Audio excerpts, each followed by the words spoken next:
Hello, and welcome to show number 2529 of Eyes on Success, a weekly program empowering the visually impaired with expert advice, personal stories, and the latest in technology and accessibility. I'm Nancy Goodman Torpey. And I'm Pete Torpey. Kids just love it to play, but what they really are doing is practice math, because math is practice, and also reading Braille, having Braille on their fingers and understanding the symbols and all that stuff. Kids always learn faster if they think it's a game, and we'll be talking about how kids can learn with some of the tools developed by today's guest. We'll talk with Jose Manolo Alvarez, a blind professor at the University of Puerto Rico, who teaches future educators of the visually impaired and creates tools from hurricane trackers to games to make assistive tech more accessible and engaging for students. He also hosts a Spanish language podcast about technology for the blind. But first, for our tip of the week. This week's tip comes from Manolo Alvarez. My tip of the week is to all blind person that just be positive, have a positive attitude, believe in themselves. And technology is a powerful tool that can really support us to do and reach just great things. So believe in yourself. Does not live your life on what other people say about you, because if they have a low expectation, and technology will help you. As soon as you use technology as a blind person, you will say, I am doing something that everybody told me that was impossible to do. And you start to hear yourself more and keep advancing in your life. Attitude is so important. And you certainly don't want to be defined by other people's expectations. Support for Eyes on Success is provided by Biped AI, the Swiss startup behind Noah, an all-in-one mobility tool worn on the shoulders. Noah provides audio GPS instructions, detects obstacles, and describes surroundings in real time using its live AI feature. More information is available at biped.ai. And by First Aid for the Blind, teaching blind and vision-impaired clients important life skills through live video training from blind instructors. The purpose of FAFTB's training is to replace the fear of the unknown with feelings of hope and confidence. More information is at faftb.com.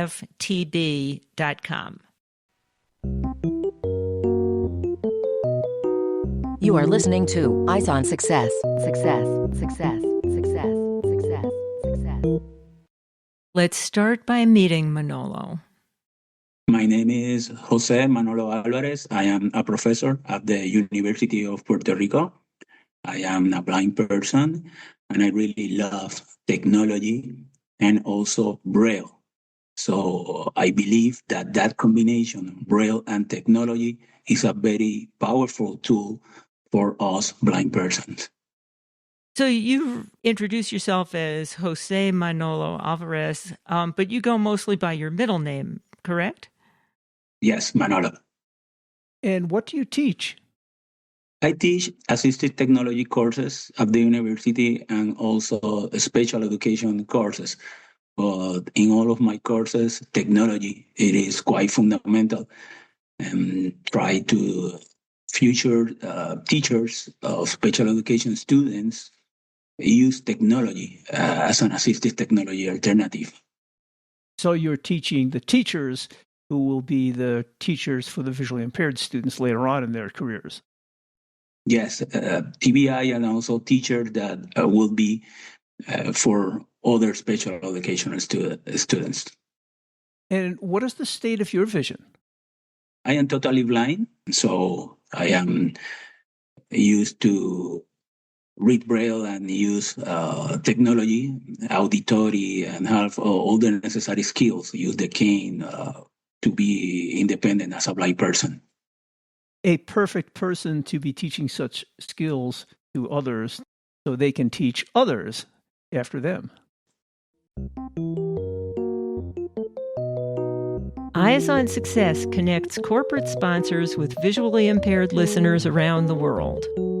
More information about becoming a sponsor can be found at www.sponsor.eyesonsuccess.net. This week's focus topic is some of the tools and techniques that Manolo Alvarez has developed as teaching tools for blind and visually impaired students. So Manolo, tell us a little bit about some of the technologies you think are most important to impart to some of the teachers that they can pass along. You mentioned the importance of Braille. I think that technology, it is important, as well as learning to write and read in Braille, orientation and mobility, independence skills, and technology is also, it is important. I always say to my students at the university that you must be very clear to find a need. Technology is good, but don't use it generally. With our blind students, we must find a need, and then we can, by the strength of our blind students, can have better opportunities that technology really works. So, for example, if have access to reading is a need, and then we can start that process. It is a Braille reader. We'll use in auditory feedback. What is the grade of the students? And then at the end, we can find a solution that is can be practical and resolve that need. That is a really interesting point. Sometimes people see these new technologies and they think, oh, I ought to hop on that. It's going to make my life wonderful. But it depends on the task that you want to accomplish. And you really need to pick out the tool that's most appropriate for what you want to accomplish. Yes, and technology, it is not magic. Technology can be great, but has to be a very structured process enabled to that student can have access and can be successful using that technology.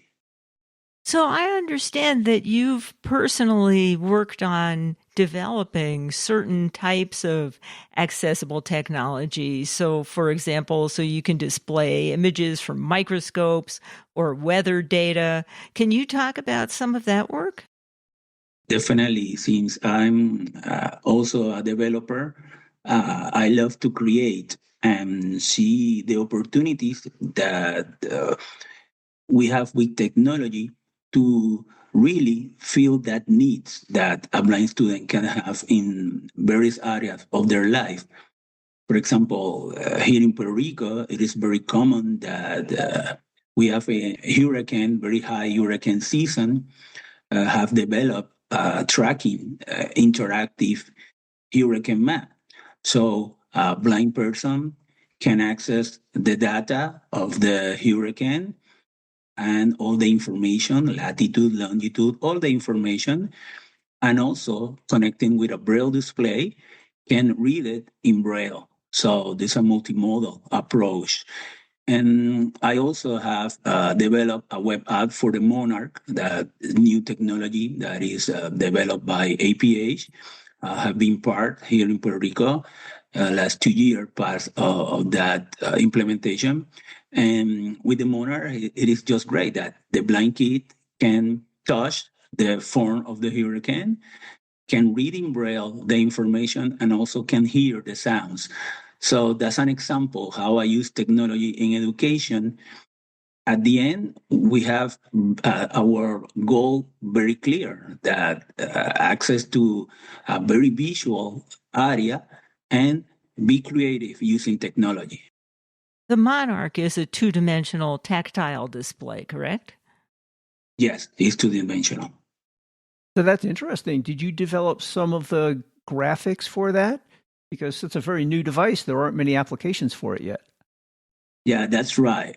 I collaborate with some other professionals. In this case, I collaborate with art designer, and I just tell him the way that the graphic must be created so the monarch can represent it correctly. For example, in a map that have our islands, the Caribbean, and the side of the hurricane, and then the blind kid can feel and know about the proportion, and he say, wow, the hurricane is larger than Puerto Rico.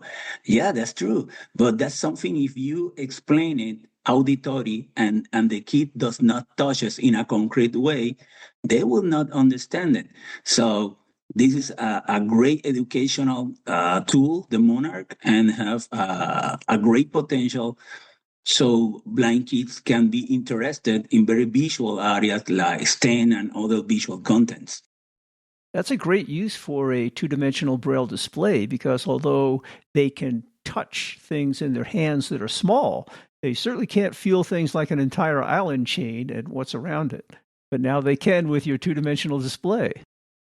Yeah, that's true. And learn very important concepts that they can then later in their life maybe consider studying or working in some work that they're visual, but they have the understanding to do it. So it must be very interesting having a blind person who is very facile with technology teaching these next generation teachers of the visually impaired. What are some of the misconceptions that some of these teachers might come with before they're introduced to some of your courses?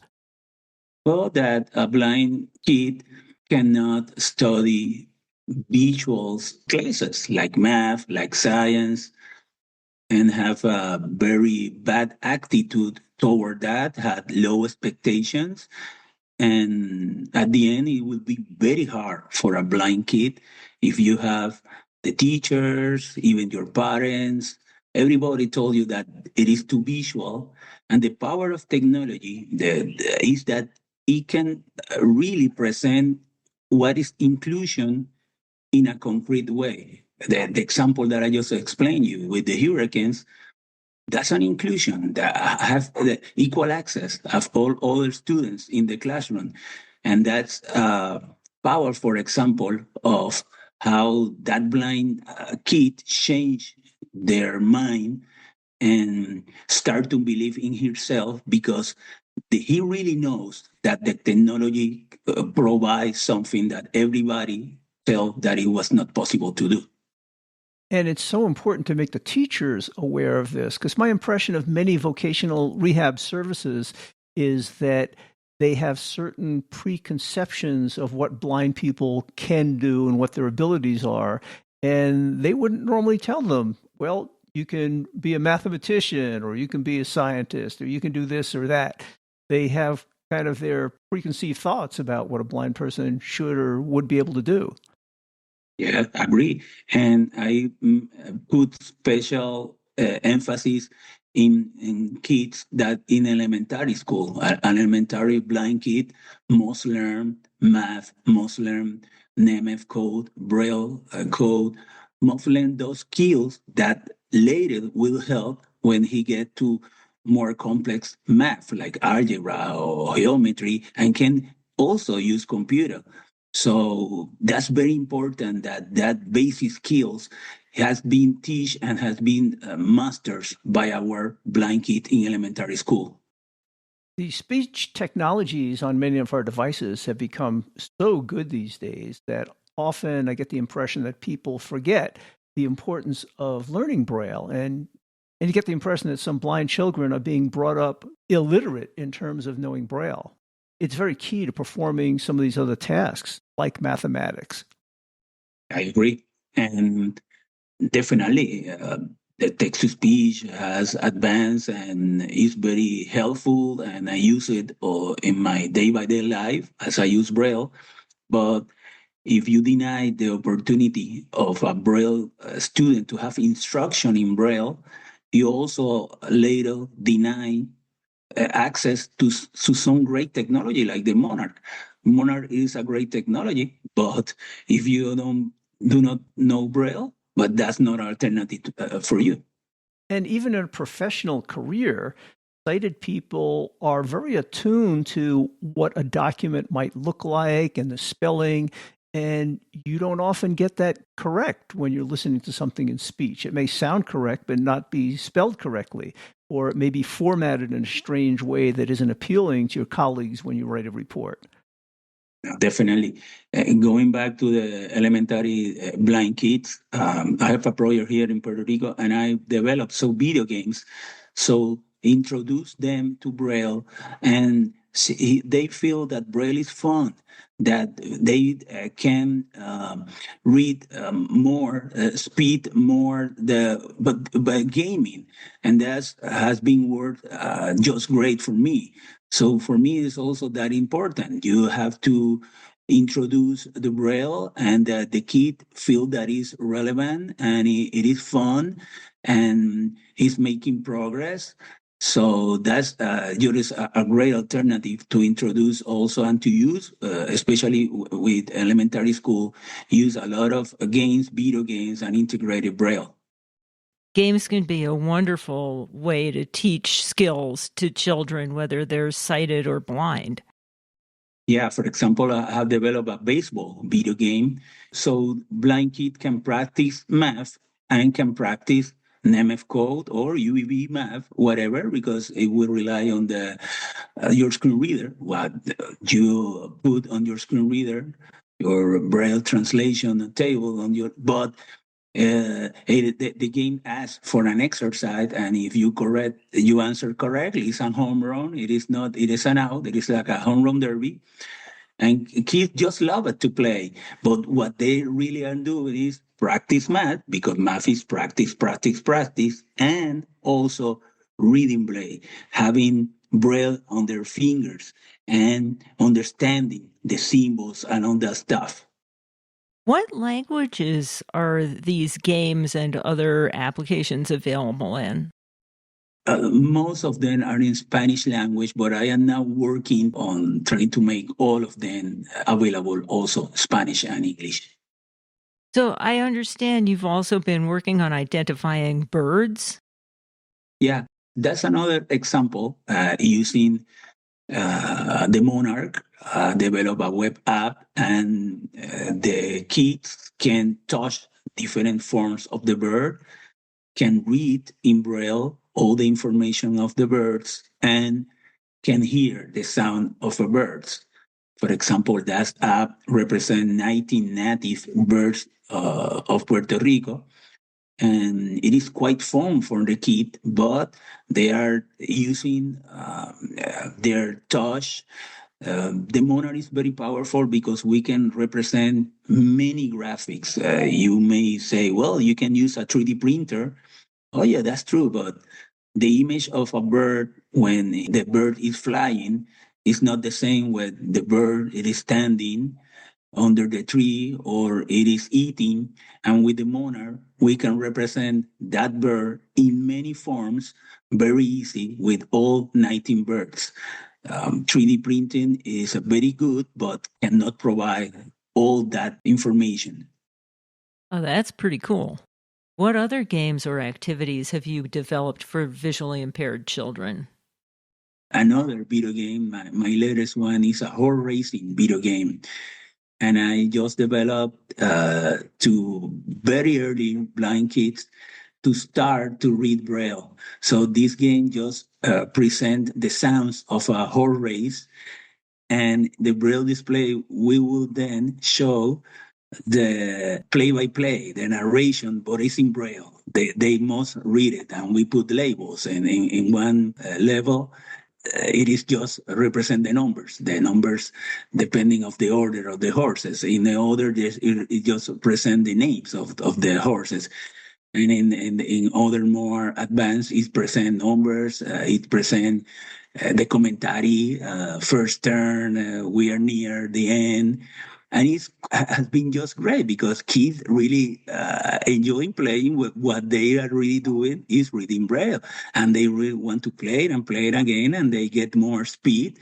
So that's another example that I just love how technology can really impact our blind kids.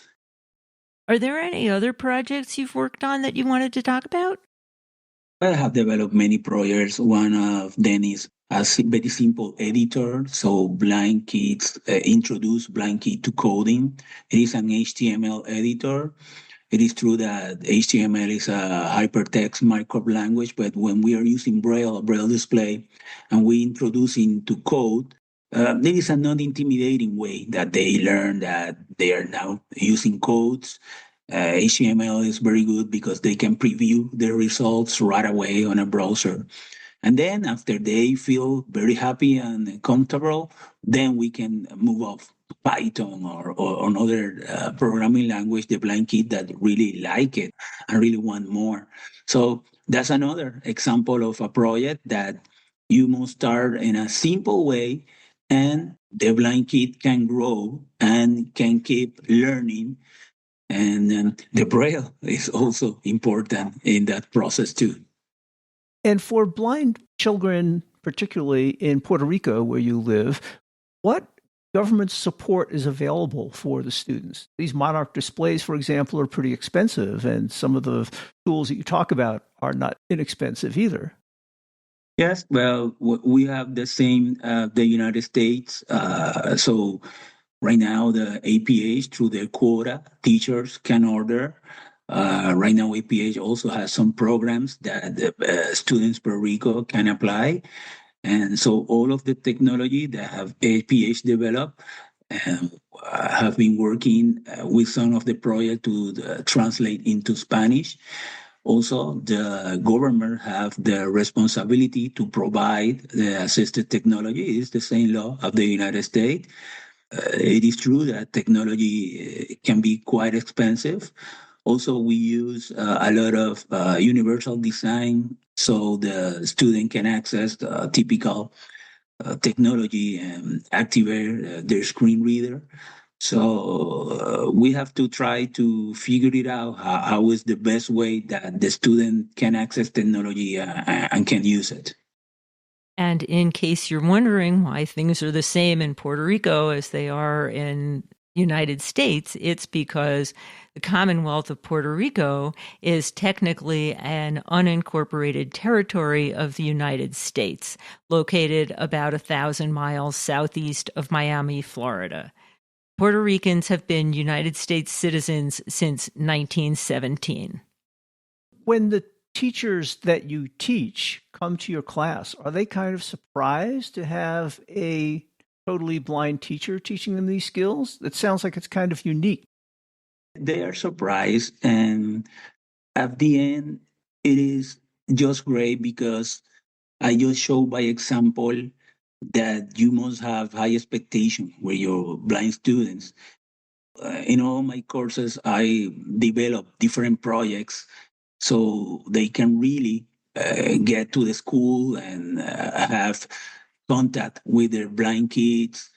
And we are like a team. So they're surprised, but they really engage and really notice the importance and the responsibility that they have teaching our blind kids. Well, that is certainly one of the best ways to educate people about blindness and break down barriers is by example. When they see a successful visually impaired person accomplishing these tasks and doing these things, they know by example that it can be done by others. You're a great role model. Thank you. Thank you for that. Well, it sounds like you've been very prolific in developing a complete suite of tools to help visually impaired people. And by teaching these tools to other teachers, it's great to be able to expand on that. Sounds like this must be a very rewarding job, and you've had a big impact on lots of people. Yeah, it is rewarding and it is fun. I just love it. I love it. For me, it's not working. For me, it's a responsibility that I have to try that our blind kids read Braille, have these skills, and in the future can be productive and independent. So cool. Well, keep up the good work. You are listening to Eyes on Success. Success, success, success, success, success. Now for this week's final item, how to learn more about Manolo Alvarez's work developing tools for teaching blind children and how to contact him. Well, Manolo, if people had questions for you to learn about some of the tools you've put together or just want to learn a little bit more about how you teach so effectively, is there some way they can contact you? Yeah, I will give you my web address. It is very easy. It is www.manolo.net. MANOLO.net.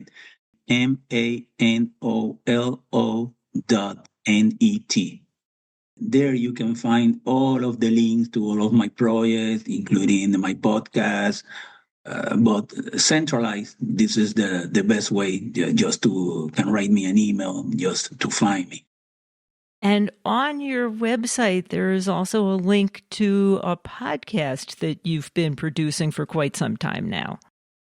Yeah, that's true. It is related to technology, accessible to blind person, all in Spanish language. All of my podcasts and my information, it is in Spanish language. Everyone that must be interested and can benefit from Spanish content related to technology, you can find it also. And what is the name of your podcast? Tiflo Audio. TIFLO AUDIO. Tiflo Audio. And for anybody who doesn't speak Spanish, what does that mean? Well, Tiflo means blind in Greek. And I really like that name. So Tiflo Audio is it's a perfect name for me for a podcast because it is audio for blind person, and in my case, technology related. And again, people can find that podcast on your website, and they can also find contact information directly for you there. And of course, if you missed that information in the audio, you can find it in the show notes associated with episode 2529, which is this episode, on our website at www.eyesonsuccess.net. That's it for today's show. Next week on Eyes on Success, we'll be talking about doing sound engineering by touch and by ear. How does a blind musician break into becoming a professional audio producer? We'll talk with Park Peters, a blind musician and audio engineer, about his journey from early piano lessons to mastering studio production, overcoming inaccessible equipment, and using his deep understanding of music theory to compensate for his lack of vision. And the show after that one, we went to visit him in his studio where he does all of this music production and has an enormous collection of some very modern and some historic equipment. So come back next week and the week after to learn about various facets of music production. Thanks for joining us this week. And remember to share Eyes on Success with a friend if you enjoy it. And hope to see you next week. You've been listening to Eyes on Success, hosted and produced by Nancy Torpey and Peter Torpey. You can access the full archive of previous shows, subscribe to the podcast, and much more by going to our website, www.eyesonsuccess.net. If you have questions about anything you've heard on the show or have suggestions for future shows, send an email to hosts@eyesonsuccess.net. Thank you for listening and have a nice day.